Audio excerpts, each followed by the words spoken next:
Welcome to Sanjana சமையல். உருளைக்கிழங்கு fry குயிக்காக எப்படி செய்யுதுன்னு பார்க்கலாம் வாங்க. 4-5 உருளைக்கிழங்கு நல்லா தோல் சீவி இந்த மாதிரி எடுத்துக்கிட்டேன். இப்போ இது வந்து நீல வாக்கில் கட் பண்ணி எடுத்துக்கலாம். இது கொஞ்சம் மொத்தமாகவே கட் பண்ணி எடுத்துக்கலாம். அப்போ தான் நம்ம ஃப்ரை பண்ணக்குள்ள உடையாத இருக்கும். இப்போ கடாயில் தேவையான அளவுக்கு எண்ணெய் சேர்த்துக்கலாம். 1/4 ஸ்பூன் கடுகு, 1 ஸ்பூன் ஜீரகம் சேர்த்து ஒரு வாட்டி நல்லா மிக்ஸ் பண்ணி இது நல்லா பொரிஞ்சுது. இது கூட வந்து 2 வரமிளகா கருவேப்பிலை சேர்த்து நல்லா பொரிஞ்சதும் இப்போ நம்ம நீல வாக்கில் கட் பண்ணி வச்சா உருளைக்கிழங்கு இது கூட சேர்த்துக்கலாம். சேர்த்துட்டு மறுபடியும் இதை நல்லா ஒரு வாட்டி மிக்ஸ் பண்ணிவிட்டு இப்போ இது கூட வந்து 1/4 ஸ்பூன் மஞ்சள் தூள், தேவையான அளவு உப்பு சேர்த்து நல்லா வந்து இதை வதக்கி எடுத்துக்கலாம்.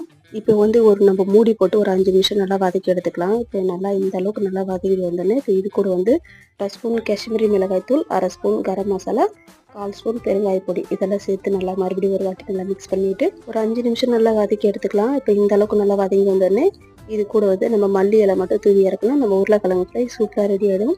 இந்த வீடியோ உங்களுக்கு பிடிச்சிருந்தா என்னோட சேனலை லைக் பண்ணுங்கள், சப்ஸ்கிரைப் பண்ணுங்கள். பாய்.